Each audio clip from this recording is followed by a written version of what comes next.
What up, y'all? I know not everyone feels like listening to a 40+ minute poll plans video for the month, so I broke it up to abbreviate my thoughts in a more easily digestible way. I know half of y'all, though, ain't subscribed, so go ahead and do that. Like the video, leave a comment with what you think about the upcoming content and your plans as well. And if you want to see the whole video, I'll be providing a link to that as well. Check that out for sure.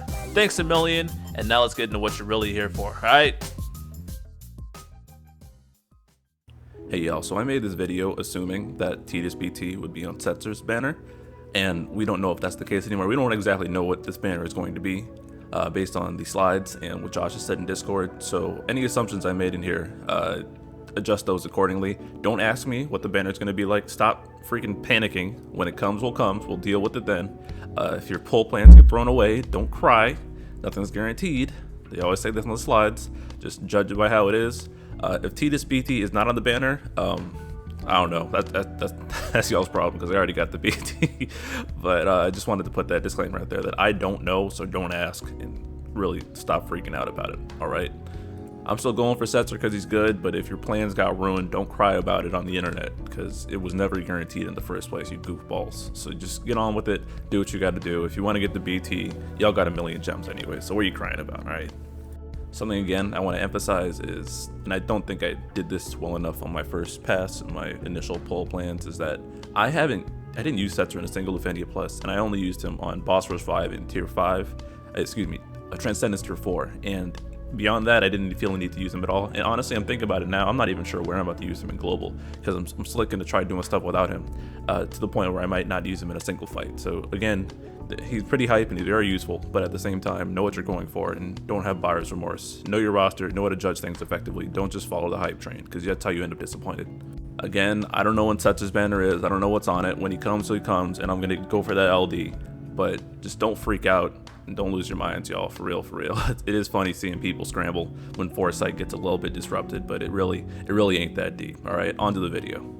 Next up, we have one of the hyped Lufenia Plus gods, Waka. I'm kidding. It's Setzer. Setzer is broken, no doubt in my mind. And I want to give context for why Setzer is ridiculous and why he may not be perfect for you. But if you're on the fence about him, I'll explain it a little bit better. Anywho, let's get right into it. His skill 1, now it just doesn't consume Brave at all, so he pop freeze Joker and he keeps his Brave, so that's handy.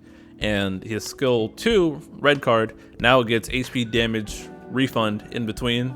And he got like 3 more uses, I think. So this skill's doing a lot more damage as well. So it actually isn't that impactful of a rework, but his LD is loaded. His LD is so loaded. So let's talk about that now. So it's a standard 100% AoE single HP attack, nothing to write home about. But the buff, oh my god, the buff is ridiculous. Setzer starts with this buff, by the way, but what it does is it gives you a chance to just hit the max Brave cap. So we've seen a taste of this with Core already, where the rainbow numbers just mean that you hit cap unconditionally. The longer the duration on the buff, the more chance you have to hit said rainbow number. So if it's getting real low, like at 1 turn left, it's gonna be like 20%.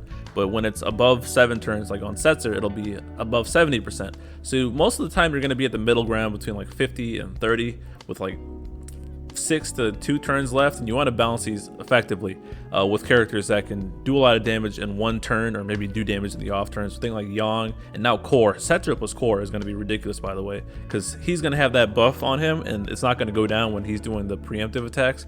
Oh my god, this is going to be a broken combination. And all the people comparing Setzer and Core, my god, when you see them together, it's going to be childish, my lord. But Setzer also has more attack up for the party. He gets 30% from limit breaks and 40% on the new buff from the LD, so that's 70%. I think he had some decent attack before in total, so now he's got really competitive attack auras. That's fantastic. Yeah, party overflows up and party HP damage up. So not only do you have a chance to hit the max Brave cap, you also have HP damage up behind it.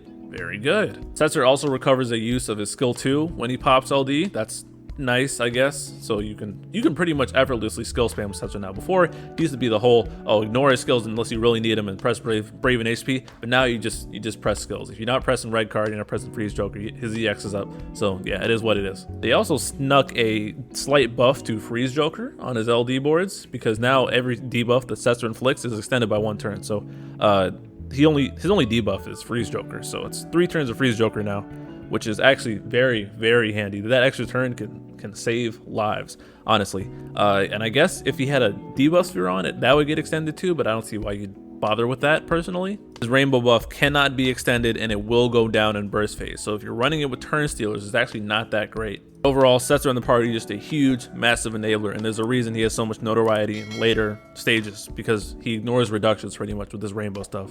We already had his base call from before, but now it got slightly buffed because, again, he has buff start for the rainbow, so he'll actually be hitting harder if you have his LD passive equipped. And his actual LD passive, and note, this does not give the party the rainbows. Only Setzer can do the rainbow attack because he has buff start. So his LD call actually isn't very good at all. It's just party attack, overflow, and slight HP damage up. It's not, you will not have party rainbows. That's not a thing. That would be actually ridiculous. So I'm kind of glad they didn't do that. His high armor, he has unity. And on top of that, he has the high brave cap split. So this means that Setzer is providing BT levels, I think it's 20% in total, to the party of brave damage cap up. And he can super take advantage of it. Why? Because he has the stupid rainbow buff that can get you a chance to hit said cap. So Setzer's blue is actually very, very handy. And if you're planning to run Setzer a lot, again, if you're planning to run him, like, important, don't jump just because Setzer's hyped and meta and potentially useful. Make sure you actually want to use Setzer before you blue him. As always, don't just go like crazy, because nothing is worse than that blue you don't use. Waka's on the banner too, and he gets high armor plus, and he has an even brave and HP damage up split. So there you go, Waka fans. What do I think about Setzer? It's not already obvious. I acknowledge Setzer is ridiculous, and in the right team, he can enable some insane shenanigans without you having to worry about hitting brave damage caps. But the team building aspect is so important with Setzer, because if you pair him with turn spammers who will eat through his buff, he will feel like garbage, and that doesn't feel good. But for like off-turn damagers, like counter units, or maybe a friend Cloud of Darkness who's doing the off-turn, you just throw the rainbow on there, and because Cloud of Darkness isn't taking the turns, that rainbow is going to be active for a very, very long time. Throw it on Core while he's doing preemptive strikes. Like stuff like that is how you optimize Setzer. If you throw him on turn stealers like Terra, for example, Terra plus Setzer is not really a good idea, because well, first off, Terra will eat through the buff. Terra can also cap HP damage on her own, so it doesn't quite work out. But like Yang with Setzer, or Tidus with Setzer isn't the greatest either, but it can work. But again, turn stealer is not the greatest for Setzer. What else? I mean, he does persist into Lufenia Plus, but that requires precise team building. You can't just slap him in a team and win. But like Setzer and Ace, for example, with Ace with the off-turn stuff, again, it depends on how you want to run things. Now, if you're not too big on Setzer and you're not sure if you're going to run him, again, don't jump to blue him. Setzer, I personally have not used Setzer in a single Lufenia Plus. The spots where I needed Setzer most were the last wave of Boss Rush 5, which is where he's also featured in, and Transcendence 4, which has insane reductions.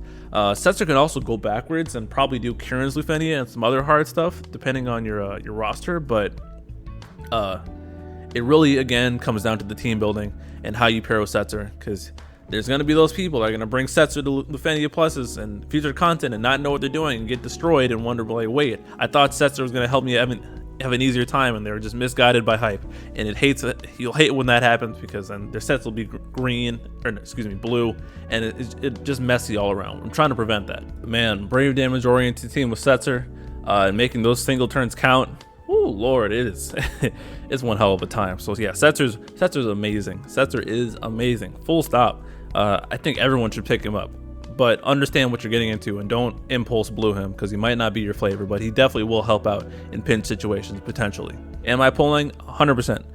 If I don't have Tidus BT from his LD banner, I'm just gonna go all the way to BTP here, because I'm gonna get Tidus's burst no matter what. Okay. I also don't have Waka, so Waka could be potential consolation on this banner as well. So it's all around a good banner for me. And I know a lot of you skip Waka too. So yeah, good banner. If you're gonna pity Tidus's burst, this is probably the one to do it. Although we gotta talk about Leon and Jack upcoming in a second too. But yeah, doesn't come with an event specifically, but Setzer Waka will be synergy for Reno's thing, and they will be synergy for the upcoming boss rush. So yeah, hype through the roof. Good luck. And that's it. Hope you all enjoyed the clip and found it informative. I do try my best, generally.